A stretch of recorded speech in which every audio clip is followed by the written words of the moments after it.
इसलिए श्रीपाद कह रहे हैं बचो। यो व्याघ्री योषिता विस्मिव स्वादन्नमर्थम महा अनर्थ। ये जवानी बहुत काम वेदना प्रदान करने वाली है, इसलिए इसमें बहुत गलत काम हो जाते हैं, बड़े पाप बन जाते हैं। बड़े भाग्यशाली हैं जो अपने यौवन को पवित्र रखा। वो ही जगत को पावन करने वाले महात्मा हैं, उन्हीं के चरणों में कोटिशा बार बार नमन, जो अपनी जवानी को दूषित नहीं होने दिया, जिनकी यौवन अवस्था परम पवित्र व्यतीत हो गई। उनको क्या कहना, देर नहीं लगेगा, सिद्धावस्था आने में देर नहीं लगेगी। ये जो यौवन है बहुत ही मदांध करके, धर्म भ्रष्ट कर, किसी का भय नहीं मानता, न भगवान का, न गुरु का, न शास्त्र का, बस मनमानी आचरण। फिर जो दुर्गति के आचरण हुए हैं उन्हीं के मिटाने में पूरा जीवन लग जाता है। ये ऐसा नहीं कि एक बार भोग लिया तो बस फिर छोड़ सकते हो, तुम्हारी ताकत नहीं, तुम्हारी ताकत नहीं। विषय चुगा जिन चुगय मन, चुगत कछुक सुख होए, फिर फांसी ऐसी लगे। ये जो फांसी, विषय चुगा केवल दिखाई दे रहा है, लेकिन उसमें जो बंधन है, जो जाल है, वो नहीं दिखाई दे रहा। जो ही तुमने चुगा तो उसका जो जाल है वो फंस जाएगा। फिर फांसी ऐसी लगे तेषम दुख न को। अब तो बस वही तृष्णा, वही चिंतन, वही गंदी बात।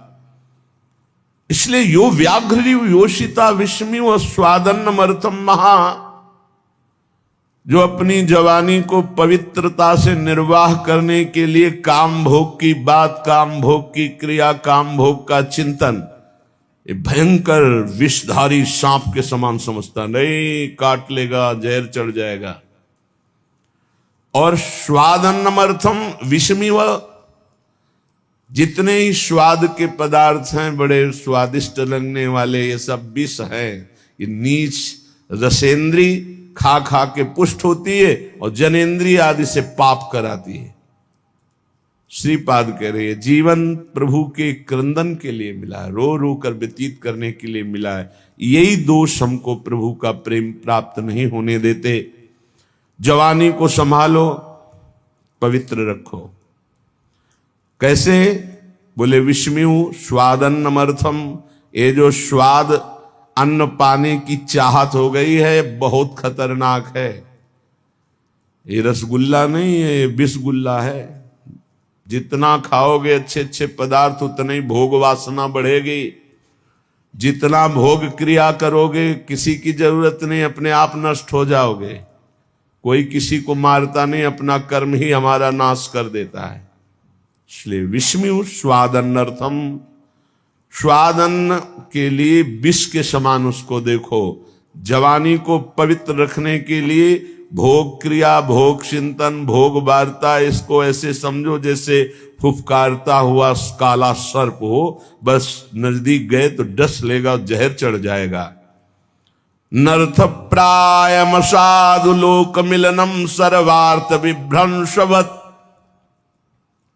ये महाअनर्थकारी असाधु आचरण करने वालों से दूर रहे, इनका कभी संग न होने पावे। जो जनेंद्री रसेंद्री के गुलाम हैं, इनका संग न होने पावे, नहीं ये संग नष्ट कर देगा। संगम त्यजेत, इनका संग ही त्याग दे। सर्व संगोपहो हिमाम, सत्संग के द्वारा प्राप्त विवेक से साफ संगों का त्याग कर दे, जो भजन रंग में बाधा पहुंचाने वाले हैं। डरना नहीं चाहिए।